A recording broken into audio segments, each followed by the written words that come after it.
Vamos contar a história da gestrinona. A história da gestrinona é a seguinte: em 1980, ou até 1980, os esteroides anabolizantes que foram lançados, eles tinham uma pretensão terapêutica, tá? Ou seja, a gente fazia um esteroide, por exemplo, a nandrolona, que é a decadurabolin. Então, a decadurabolin, por exemplo, ela foi desenhada numa situação onde a gente queria uma droga que melhorasse, por exemplo, osteoporose, né?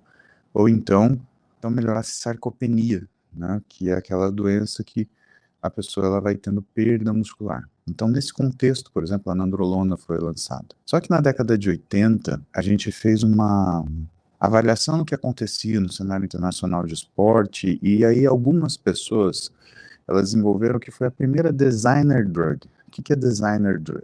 Era uma droga que não era necessariamente para tratar nenhuma doença, e sim, o objetivo era dopar. O nome dessa droga era tetrahidrogestrinona. E o interessante para as pessoas que desenvolveram essa droga é que ela, além de ser a primeira designer drug, ou seja, ela não foi para tratar nenhuma doença, ela foi, de fato, para dar vantagem em esporte, ela não era pega no doping. 1980. Então, eles apelidaram a tetrahidrogestrinona, que é diferente de gestrinona, mas eles apelidaram a tetrahidrogestrinona de The Clear Drug, ou seja, a droga limpa. Ninguém conseguia achar. Evidentemente que 4 anos depois, o Comitê de Antidoping das Olimpíadas descobriu, e em 1988 ela foi banida, né, dos esportes, assim como os atletas que fossem pegos utilizando tetrahidrogestrinona, eles tinham suas punições organizadas, né? Ou suas punições feitas. E aí, o que é interessante da gestrinona é que quando a tetrahidrogestrinona ela foi banida, um conjunto de médicos foi avaliar e falar: pera, essa molécula é interessante. Ela é um antiestrogênio, antiprogestagênico, com uma leve ação progestagênica e estrogênica. Então, ele é um modulador estrogênico-progestagênico. Ele não bloqueia completamente estradiol e progesterona. O que ele faz é, imagina que numa mulher em condições fisiológicas, ela tem 100% da função dela de estradiol e ela tem 100% da função dela de progesterona. Se fosse um bloqueador, ele ia levar a zero, ou muito próximo disso. Não é isso que ele faz. Ele mantém lá 5%. Então, em vez dela bloquear e zerar o que é a função estrogênica e progestagênica, ela deixa uma função residual. E aí, esse grupo de médicos fez o contrário, porque normalmente o que acontecia no esporte? Os atletas que queriam se dopar, eles pegavam uma droga que era feita para tratar uma doença e utilizavam para desenvolver massa muscular. E essa droga foi o contrário. Essa droga, eles fizeram uma droga para dopar, e aí viram que ela tinha utilidade e levaram ela para a clínica médica. E aí ela se provou muito interessante, né, nas mulheres que tinham um excesso de função ovariana, como, por exemplo, na endometriose.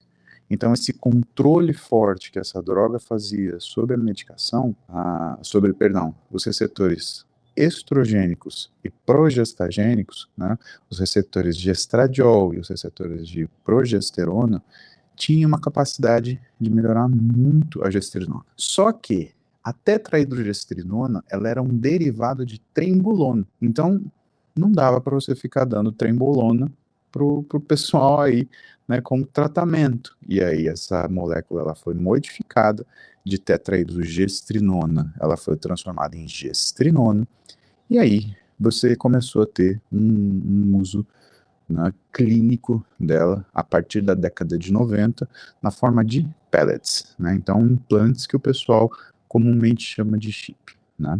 E aí vem a sua pergunta, Jéssica, que é muito oportuna, né?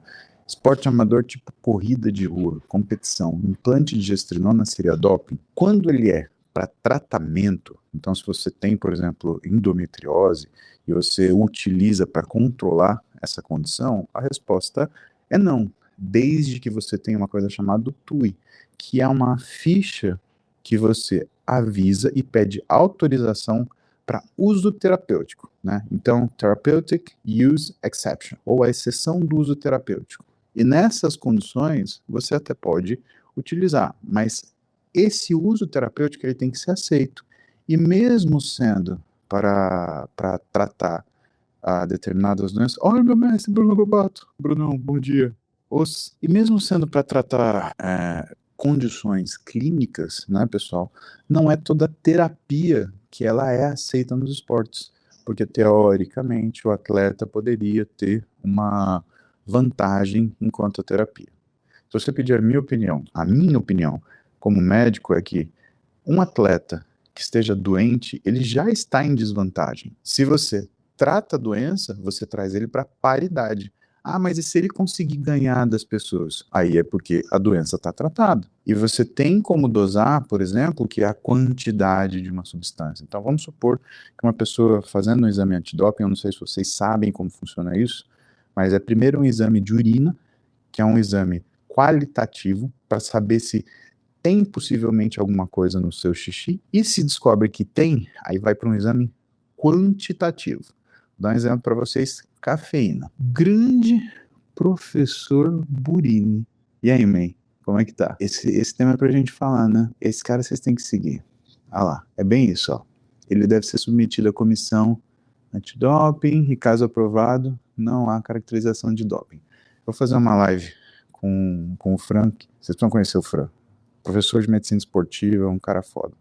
Eu já falei aqui, ele daqui na live, já volta e meia, ele faz uns cursos bons pro pessoal que tá tentando passar na prova de especialista de medicina esportiva, e aí a gente sempre divide aqui, porque o que vem dele sempre vem coisa muito boa. Então, Franz, obrigado aí, muito feliz de você estar aqui de manhã, bom dia pra você, bom café, boa jornada, que você é um cara que trabalha pra caramba também, e obrigado aí pela contribuição, né? Mas seguindo adiante, né? Então, se você tem uma autorização para a utilização da medicação, aí não é doping, né? Por quê? Porque na análise quantitativa, aquilo lá está adequado. Vamos falar cafeína, por exemplo. Cafeína é doping? Depende da quantidade de cafeína que você utilizar.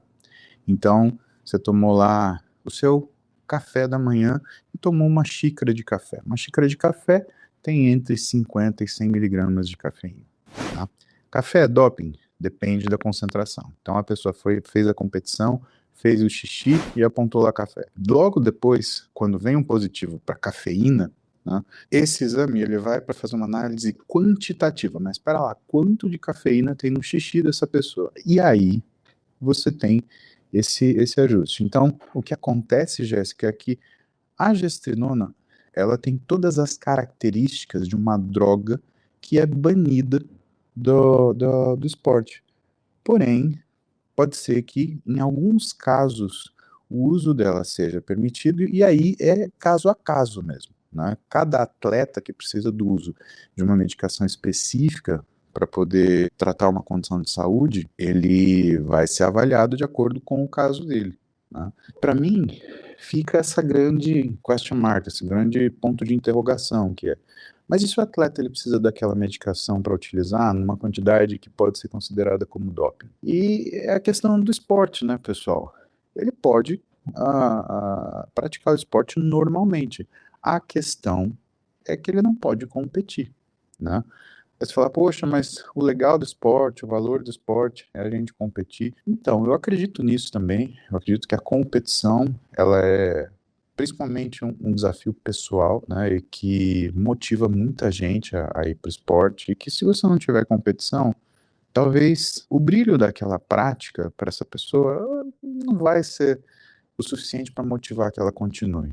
Porém, do mesmo jeito que o atleta ele tem o direito de participar de uma competição, né, os outros atletas, eles têm o direito de participar de uma competição justa, onde não se tenha dúvida sobre o que está acontecendo, ou sobre quais são as reais condições da pessoa que está do lado dela, né? Então, fica no final aquela situação, e agora, eu me trato ou eu vou competir, né?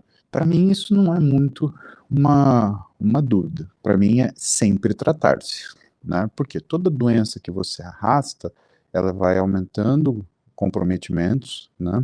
Ela vai piorando o que são as funções orgânicas, né? E isso vai piorando o que é a função da pessoa. E aí a sua saúde vai deteriorando. Então o ideal é justamente você cuidar da sua saúde, né? porque você não vai conseguir competir em condições de igualdade, você está doente, se você não estiver tomando aquela medicação. E sim, pode ser que você, sob influência daquela medicação, passe um pouquinho. Aí quando passe um pouquinho, esse passo um pouquinho te torne não pareado com seus competidores, com seus adversários, né? E isso não é uma premissa do esporte, né? No esporte a gente procura paridade para que todo mundo trabalhe em situações parecidas e de fato isso se torna uma competição. Para você ter uma disputa, você precisa de duas pessoas, mas para você ter uma competição, você precisa de pelo menos duas boas pessoas. Então, competição, pessoal, tem um aspecto moral, de igualdade, de paridade, de fair play, né, que seria de uma competição, de uma disputa justa, né? Disputar qualquer um disputa, né? Você pode fazer uma corrida de um Fusca contra uma Ferrari, se você quiser, um Fusca contra uma Porsche, né? Mas até onde isso é uma competição, né? Lembrem assim, né, se for conveniente para vocês, aperta o botão de seguir aí. Eu tenho recebido algumas mensagens, não são muitas, de que precisou seguir mais de uma vez porque a plataforma derrubou. Eu recebi isso do Instagram e do YouTube. Pelo sim, pelo não, aperta o seguir aí, garante que você vai estar comigo aqui todo dia, de manhã, umas 7 da manhã, estamos aqui fazendo cardio, trocando ideia para deixar o dia melhor. Combinado?